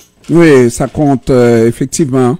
Ça compte, mais messieurs, moi-même, l'éternelle question dans les situations comme ça, d'un pays désorganisé et... Voilà, on a une équipe en Coupe du Monde. Oui. Il y a 149 pays qui sont à toute fin pratique éliminés, n'est-ce pas? Oui. Et on se retrouve ça serait vraiment, et moi je me figure, Haïti pourrait, dès qu'on est dans la compétition, pourrait gagner la Coupe du Monde également, mais ça serait vraiment le summum de l'incompréhension, n'est-ce pas, ça serait à l'encontre du bon sens qu'un pays aussi désorganisé, même si les joueuses vivent. Beaucoup de joueuses travaillent absolument, dans les clubs internationaux. Oui. C'est la conséquence du développement des clubs féminins en Europe, voilà. qui a vraiment explosé dans les dernières années, qui a fait qu'ils sont allés à la recherche de joueuses un peu partout dans le monde et qui sont venus trouver des joueuses comme celle-là. Et puis, il faut lever notre chapeau quand même. Bon, il y a Duvernay qui a été la star, évidemment, qui est toujours la star et qui s'exprime de plus en plus dans les médias, qui vraiment tient l'équipe à bout de souffle. Mais il faut souligner aussi le travail de la gardienne de but, je crois, qui a quand même fait un travail extraordinaire, là, justement, dans ce match pour arrêter plusieurs tirs qui étaient vraiment parfois très, très durs, entre guillemets. Mm-hmm. Non, et surtout, c'est pour son premier match face à une des équipes favorites. C'est-à-dire que ça aurait pu être autrement, mais disons, moi je salue la performance de cette équipe et je pense qu'elle va mieux faire que cette équipe masculine en 74. Bon, et la performance, d'abord, comparaison n'est pas raison, on est dans deux catégories différentes et à deux époques différentes également. La participation de 74, l'équipe, n'oublions pas que c'était le sommet. On me dit toujours qu'il y a toujours un sommet. Il n'y avait pas Messi, mais il y avait d'autres et que au moins dinosaures. Et qu'il y a, c'est ça, il y a toujours un sommet. Mais ce que je veux dire surtout, c'est la qualité des joueurs. La seule chose, c'est que des joueuses, pardon. La seule chose qu'il y a, heureusement qu'elles sont assez professionnelles pour adapter leur jeu, mais il y a tellement de talents individuels dans cette sélection. Je vous dis une chose, je vous cite un nom, c'est le nom qui est sur toutes les lèvres, Coventina, et qui maintenant a un contrat avec Adidas, qui joue à l'Olympique Lyonnais, mais qui a été, je l'ai dit sur CPAM, qui a été l'objet de tous les éloges de la part de la FIFA. La FIFA, chaque année, sélectionne 10 jeunes joueuses à la faveur de la Coupe du Monde. Et parmi ces 10 joueuses qu'on a présentées avec des talents, avec des cils, leurs origines, arrivées sur Coventina, on ne tarissait pas d'éloges sur la qualité, etc. Et l'article de la FIFA mettait même en garde l'Angleterre. Attention, elle peut faire des miracles. Ouais. Cela dit, messieurs, moi-même, ça fait un temps que je n'ai pas vu le football féminin. Ah, mais j'étais agréablement surpris hier après-midi. J'ai pas vu le match de ce matin d'Haïti. J'ai totalement oublié. Mais c'est très tôt. 5h30. C'était tôt. Donc, j'ai vu un bout de match. Je pense hier après-midi, c'était les États-Unis contre qui déjà là. Mais c'est des joueuses extraordinaires. C'est un football presque l'équivalent du football masculin là. Il y a 8 ans, j'ai regardé une Coupe du Monde. Les joueuses n'étaient pas aussi vraiment performantes à faire des tirs croisés, des passes extraordinaires, comme une sélection nationale de football se permet de jouer. Et je me demande même, outre les forces physiques, est-ce que ce n'est pas l'équivalent des équipes qu'on voit, des équipes masculines, n'est-ce pas, avec leur capacité de dribbler, Non, en termes de talent, vraiment, en termes de talent, il n'y a pas de différence. Mais c'est comme une évolution que je veux mesurer, moi. C'est clair. Mais ce que j'ai aimé aussi, ce que je disais aux gens, c'est ces pépinières-là. C'est-à-dire, quand tu parles du football, parce que nous avons une tradition de football féminin, avec les Amazones, les Tigresses, etc. Et les meilleures joueuses proviennent de là.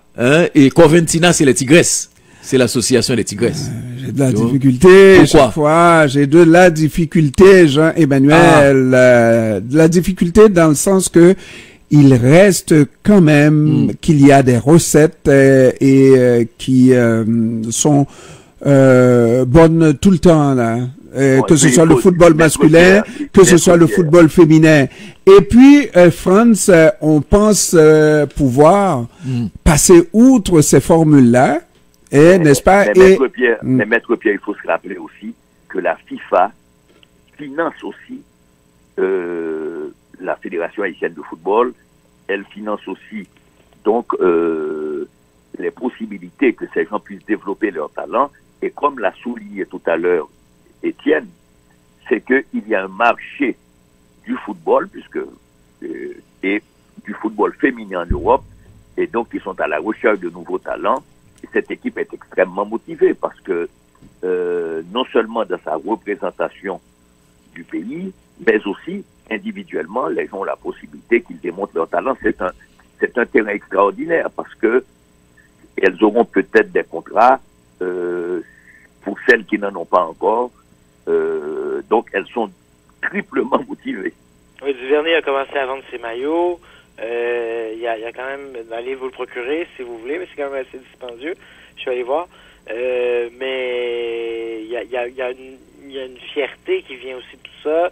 Il y a un sentiment aussi d'appartenir à quelque chose de plus grand que le quotidien moribond haïtien. Je pense qu'il y a quelque chose d'assez salvateur dans tout ça. Non, alors messieurs, permettez-moi, je suis l'empêcheur de tourner en rond. Cette équipe a arraché sa qualification vraiment face au Chili, je crois. Hein? Oui. Et de retour en Haïti, l'équipe ne pouvait même pas circuler avec klaxon, tambour et trompette. Il y a quelque chose qui est pourri au royaume d'Haïti et il faut faire le nécessaire avant de parler de développement sportif et de tous les autres.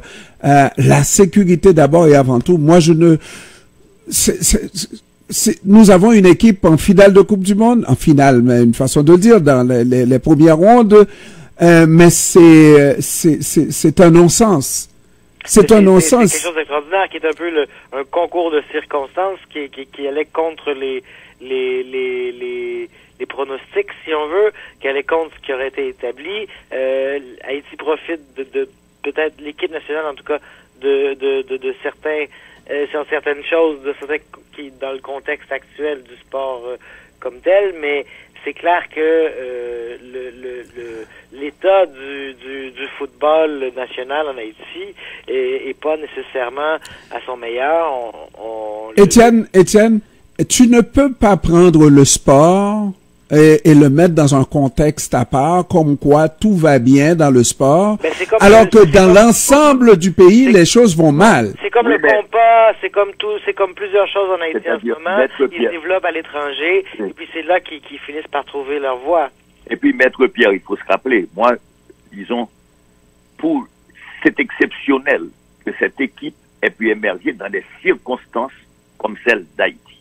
C'est exceptionnel qu'on ait une génération, moi je suis dans le livre, qu'on ait exceptionnellement une génération de jeunes extrêmement talentueux et qui brillent. Maintenant, c'est le fait des diasporas qui permet aussi à plusieurs de ces jeunes, dans le domaine de la littérature, dans le domaine du théâtre, moi je vais vous dire, on a, pour le mois du créole, on a programmé un jeune comédien, chanteur haïtien, Zouyou, avec un jeune metteur en scène, Guy Régis, mais qui fait du théâtre en Haïti dans des conditions impossibles, mais qui a un rayonnement majeur. Il a eu des grands prix en France et c'est en Haïti qu'ils sont sortis. Donc il y a du talent qui, effectivement, si ce pays était un pays normal, si ce pays fonctionnait minimalement, il y aurait une énorme éclosion. Moi, je me tue à dire la même chose, donc je n'ajouterai rien. N'ajoute rien, Jean-Ernest. Parce que ça.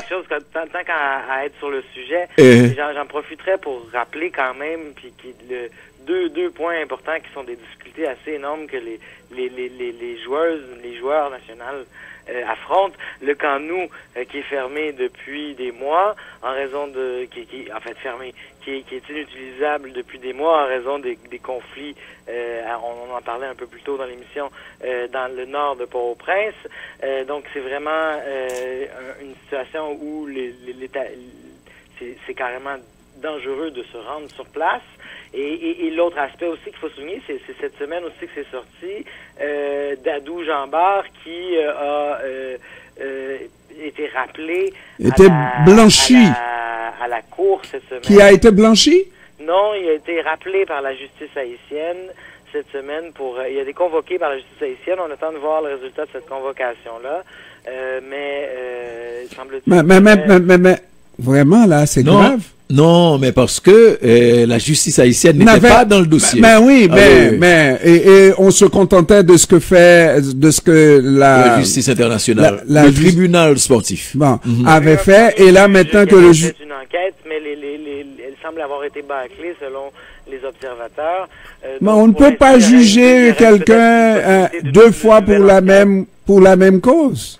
Je sais pas exactement comment comment ça a été orchestré, mais en tout cas, il a été appelé. Il semble qu'il y aurait eu des vices de procédure dans la première enquête.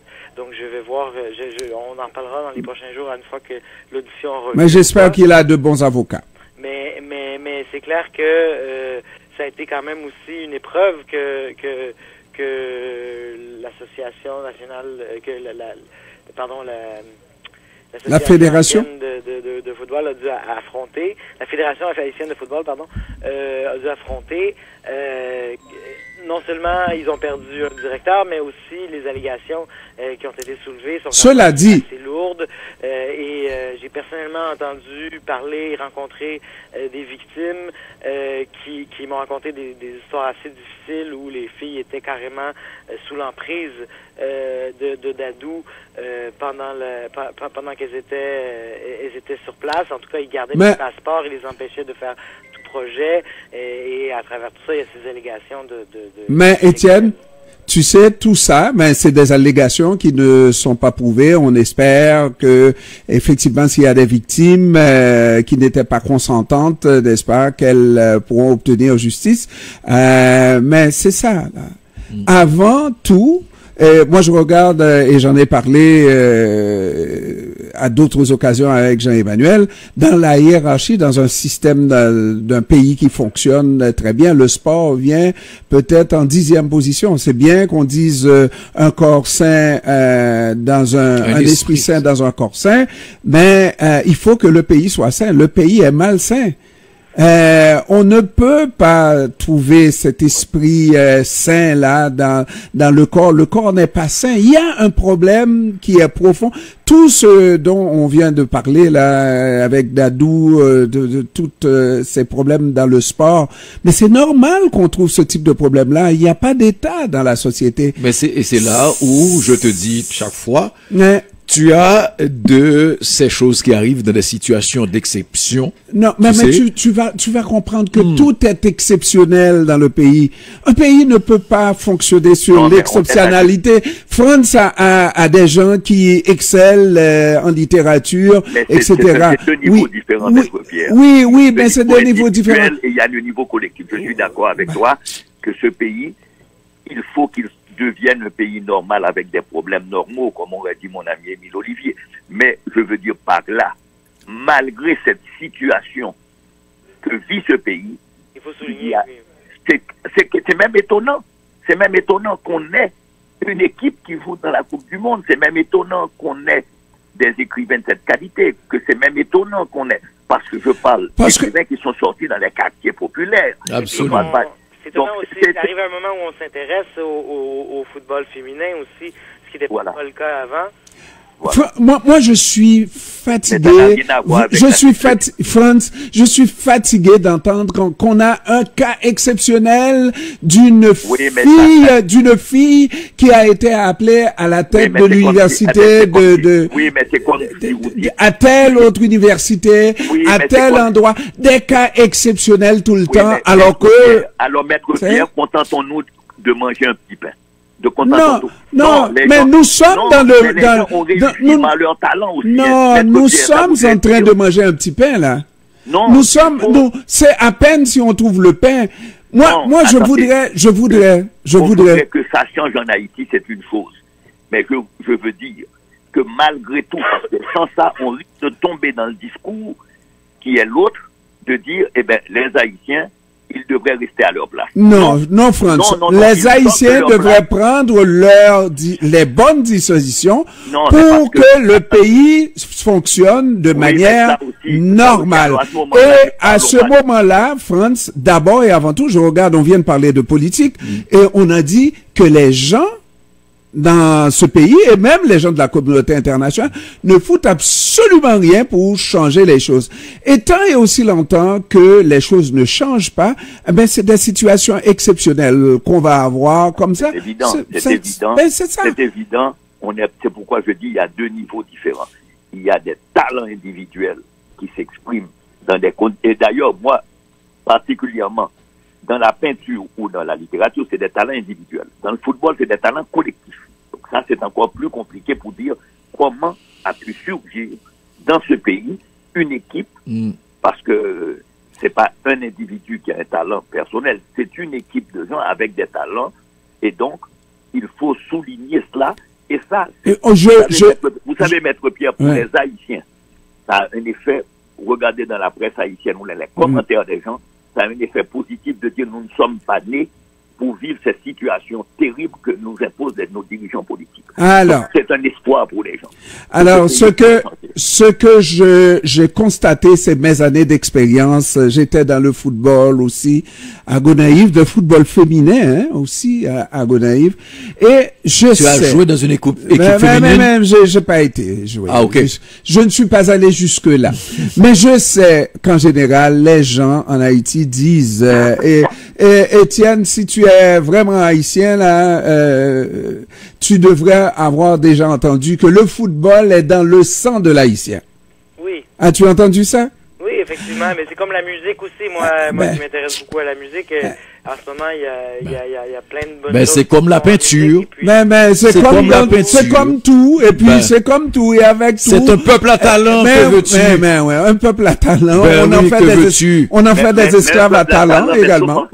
Le seul, c'est ça, tu me l'as enlevé là. Le seul talent qu'on n'ait pas, c'est le talent d'administrer et de diriger. Ah, oui.